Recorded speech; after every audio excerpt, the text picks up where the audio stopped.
ममता बनर्जी मोदी को रोकने के लिए राहुल के हाथों में उस तिजोरी की चाबी सौंपने जा रही हैं जिस तिजोरी में रखे हैं 1592 करोड़ रुपए, 1592 करोड़। एक बड़ी रकम है। सिर्फ इतना ही नहीं, बल्कि ममता बनर्जी के इस फैसले के बाद अब आलम तो यह हो चला है कि जो बागी बने फिर रहे थे ना, शाह साहब की स्क्रिप्ट बांच रहे थे, बिरला जी को पत्र लिख रहे थे, उस पर दस्तखत कर रहे थे, वो तमाम लोग, उनमें से कुछ लोग अब पलटने लगे हैं। कह रहे हैं ना ना ना ना ना, हम ना जाएंगे कहीं। शाह साहब बरगला रहे थे, बरगलाने दीजिए, हमने तो कभी कुछ सोचा ही नहीं ऐसा। हम तो बस ममता दीदी के साथ हैं। ममता दीदी का जो फैसला होगा, जहां कहेंगी वहीं बैठ जाएंगे। कहेंगी कांग्रेस के दफ्तर में आके बैठो, वहीं बैठेंगे। जाहिर सी बात है ना मजेदार खबर। तो समझिएगा इस बात को कि शाह साहब की स्क्रिप्ट फेल हो गई और राहुल के हाथों में, दोनों हाथों में लड्डू आ चुके हैं। सारी बातें जरा विस्तार से करेंगे। नमस्कार, मैं स्वप्निल और आप मुद्दा देख रहे हैं। दोस्तों, आगे बढ़ें उससे पहले वही छोटी सी अपील। मुद्दा इन दिनों एक गंभीर आर्थिक संकट से जूझ रहा है।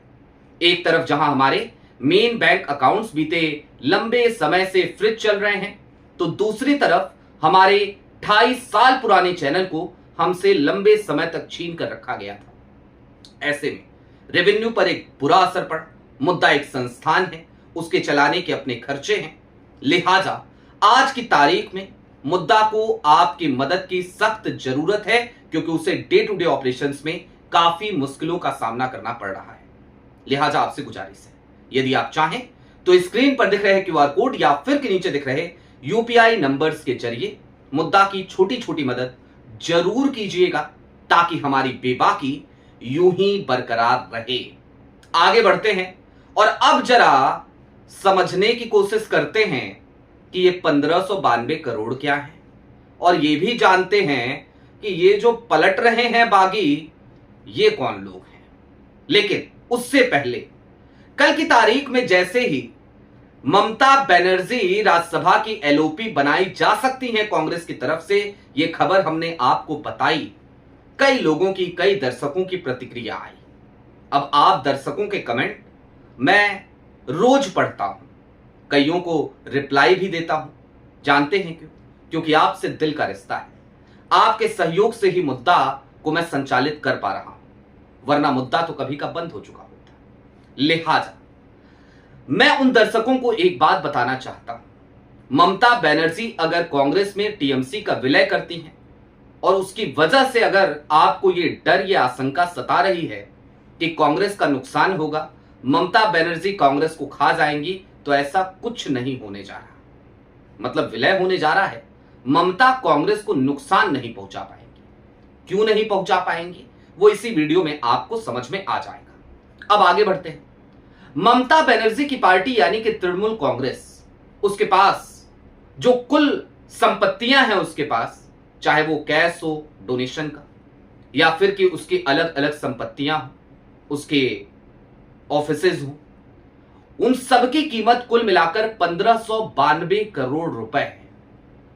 और जैसे ही टीएमसी का कांग्रेस में विलय होगा, तो ये फंड जो है, इसकी जो चाबी है, वो सीधे सीधे कांग्रेस के हाथों में होगी, राहुल गांधी के हाथों में होगी। कांग्रेस ने सीधे तौर पर यह शर्त भी रखी है और ममता इस शर्त के लिए तैयार भी हैं, जो सोर्सेज के हवाले से खबर आई है। और सोर्सेज मुद्दा के, तो मैं हमेशा कहता हूं, never doubt on my sources. अब आगे बढ़ते हैं और जरा कुछ और समझते हैं कि वो बागी कौन से हैं और शाह साहब की स्क्रिप्ट कैसे फेल हो रही है। बीते दिनों आपने देखा होगा, और अभी भी चल रही है वो खबरें लगातार गोदी मीडिया पे, कि भाई तमाम बागी जो है ना, वो बड़ा भड़क गए हैं। जिस दिन इंडिया गठबंधन की बैठक चल रही थी 8 जून को, उस दिन सबसे बड़ी खबर क्या थी देश की, कि टीएमसी के सांसद भूपेंद्र यादव के घर पहुंच गए और फिर खबर आई कि ओम बिरला को चिट्ठी भी लिख दी गई। लेकिन जिन सांसदों का जिक्र किया गया कि ये सांसद बागी हो गए हैं, उनमें से तमाम सांसद मीडिया के कैमरों के सामने आ गए। सबसे पहले आए कीर्ति आजाद। उन्होंने तो कल्याण बनर्जी के साथ एक प्रेस कॉन्फ्रेंस को भी संबोधित किया और बता दिया कि मैं कहीं नहीं जा रहा। उसके अलावा आई प्रतिभा मंडल। प्रतिभा मंडल ने भी कह दिया, लोकसभा से सांसद है, कह दिया कि ना ना, फर्जी बातें हैं, कौन सी चिट्ठी, काहे की चिट्ठी, हमारा कोई दस्तखत नहीं हुआ है, हमने तो मीडिया से ही सुना, आपकी जबान की बात है, हम तो ममता जी के साथ हैं, जो ममता कहे वही सही। और फिर एक और चर्चित नाम, शॉटगन, यानी कि मशहूर अभिनेता एक जमाने के, और तब भी भारतीय जनता पार्टी में रहे जब भाजपा के 2 सांसद थे, कांग्रेस में आए और फिर टीएमसी में गए। आप समझ गए होंगे, शत्रुघ्न सिन्हा। उन्होंने भी बयान जारी किया और बता दिया कि बिल्कुल बकवास बात है, आज अगर ममता दीदी परेशानी में है तो क्या मैं उनको छोड़ करके चला जाऊंगा? जाहिर सी बात है, नहीं जाऊंगा। बाबुल सुप्रियो का भी बयान आया और उन्होंने भी कहा, वो राज्यसभा से सांसद है, उन्होंने भी कहा कि मैं तो कहीं नहीं जा रहा भैया, मैं तो ममता के साथ हूं। और इन सब ने टीएमसी पार्टी की बात नहीं की, ममता की बात की। अब जब टीएमसी की बात नहीं कर रहे हैं, ममता बनर्जी की बात कर रहे हैं, इसका मतलब समझते हैं आप? अंदर खाने से मैसेज जा चुका है कि अब टीएमसी का विलय कांग्रेस में होना तय मानिए। और अगर टीएमसी का विलय कांग्रेस में होता है तो शाह साहब की लिखी गई स्क्रिप्ट वो बेकार हो जाएगी, पंचर हो जाएगी। कल्याण बनर्जी की नाराजगी की खबरें जरूर आ रही हैं, लेकिन क्या कल्याण बनर्जी ममता बनर्जी से बागी होकर के भारतीय जनता पार्टी के खेमे में चले जाएंगे? जवाब है नहीं, बिल्कुल नहीं। वो ऐसा तो नहीं करेंगे। वो सयोनी घोष नहीं है। उनकी अपनी एक राजनीतिक विरासत भी है, अपनी एक राजनीतिक उनका कैरेक्टर भी है, और उसके साथ ही साथ एक आइडियोलॉजी भी वो रखते हैं। थोड़े झक्के हैं, नाराज हो जाते हैं। एक बार मैंने भी फोन किया था तो आनंद फानन में उन्होंने फोन पटक दिया, क्योंकि सवाल उन्हें जरा पसंद सा नहीं आया। हालांकि बाद में जब बात हुई उनके दफ्तर में किसी से, तो बात ठीक ठाक हो गई। खैर, अब इस मामले से आगे बढ़िए और कुछ और समझिए कि शाह साहब की स्क्रिप्ट कैसे फेल होगी। जैसे ही कांग्रेस में विलय होगा तो कांग्रेस के सांसदों की संख्या वो हो जाएगी 128, और 128 की संख्या का 2/3 यानी कि कांग्रेस को भी तोड़ना पड़ेगा। तो जिस कांग्रेस को 100 के आंकड़े पर शाह साहब तोड़ने में विवश है, नहीं तोड़ पा रहे 2/3 सांसदों को, क्या 128 होने के बाद वो तोड़ ले जाएंगे? क्या 28 सांसदों को वो कहेंगे कि नहीं कोई बात नहीं, तुम पे दल बदल कानून नहीं लगेगा? भाई, जब कांग्रेस में शामिल हो गए तो कांग्रेस के सांसद हो गए, क्या करिएगा? ऑप्शन क्या बचेगा आपके पास? कुछ भी नहीं, ठन ठन गोपाल। तो कुल मिलाकर इसे इस तरीके से समझिए कि आज की तारीख में ममता बनर्जी का यह फैसला जितना समझदारी भरा है, उससे कहीं ज्यादा ये उनकी मजबूरी भी है। अगर ममता बनर्जी अपनी पार्टी तृणमूल कांग्रेस को अब बचाने की कोशिश करेंगी, तो ऐसे में वो एक कहावत है, मुझे थोड़ी थोड़ी याद आ रही है, ना राम नहीं ना माया, ऐसा कुछ था, अक्सर मेरी नानी कहा करती थी। तो कुछ वही हाल हो जाएगा। लिहाजा ममता बनर्जी अपनी पार्टी यानी कि तृणमूल कांग्रेस को बचाने की मोह माया छोड़ चुकी हैं, और यही उनके पास एकमात्र विकल्प है कि वो अपनी पार्टी को भारतीय राष्ट्रीय कांग्रेस में मर्ज कर लें।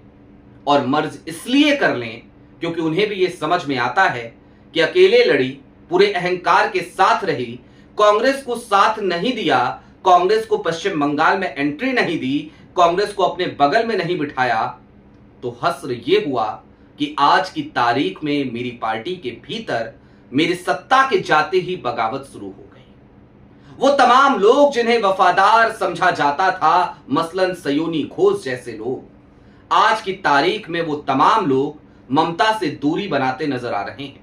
और इसके पीछे का सिर्फ एक ही कारण है कि सत्ताधारी दल बड़ा निरंकुश है, और दूसरा, हर व्यक्ति के भीतर इतना पेशेंस, इतना धैर्य नहीं होता कि वो सत्ता से बहुत दूर रह सके, दूसरा, उसके अंदर इतनी मजबूत बैकबोन नहीं होती कि वो सत्ता के जुल्मों सितम को सह सके। लिहाजा सांसद हो या विधायक, सबको डर सताने लगा है कि अब सत्ता नहीं रही तो अब हमारा क्या हश्र होगा। कल्याण बनर्जी के साथ सड़क पर जो कुछ भी हुआ, अभिषेक बनर्जी के साथ सड़क पर जो कुछ भी हुआ, वो हरकतें करवा के वैसे भी तृणमूल कांग्रेस के तमाम सदस्यों को पहले ही एक ट्रेलर दिखाया जा चुका था। लिहाजा उसी ट्रेलर के फलस्वरूप और एजेंसियों का डर दिखाकर दीदी की पार्टी को तोड़ने की तैयारी थी। लेकिन ऐसा नहीं है कि अभी भी दीदी मुश्किलों से निकल गई है। विलय का यह फैसला उन्हें जल्द से जल्द लेना होगा और उससे पहले लेना होगा जब तक कि अब जो 3 सांसद बागी हुए हैं ना, कुछ और सांसदों का जुगाड़ वहां पर शाह साहब ना कर ले। क्योंकि अगर सांसदों का जुगाड़ हुआ तो सबसे पहला एक ही काम होगा, और वो काम होगा चुपचाप जाकर के ओम बिरला साहब के सामने एक चिट्ठी रखी जाएगी, जैसे राघव चड्ढा के गुट ने रखा था, और उन्हें एक अलग गुट की मंजूरी मिल जाएगी। लिहाजा ममता बनर्जी को सीधे तौर पर अब यह करना पड़ेगा कि उन्हें आनंद फानन में अपनी पार्टी को कांग्रेस के भीतर मर्ज करना पड़ेगा और फिर कांग्रेस के प्रति वफादारी दिखानी पड़ेगी, निभानी पड़ेगी। 1984 में जब पहली बार सांसद बनी थी ममता बनर्जी, तब प्रधानमंत्री बने थे राजीव गांधी। उस समय से संबंध है ममता बनर्जी और भारतीय राष्ट्रीय कांग्रेस से। उस समय से संबंध है ममता बनर्जी के गांधी परिवार से।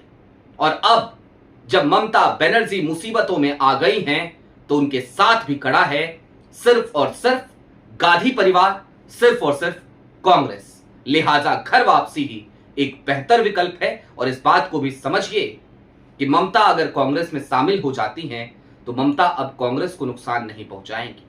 इसलिए नहीं पहुंचाएंगी क्योंकि अब वो नुकसान पहुंचाने की स्थिति में भी नहीं है। आपकी क्या राय है वो हमें कमेंट बॉक्स में जरूर बताइएगा। अभी के लिए दीजिए इजाजत।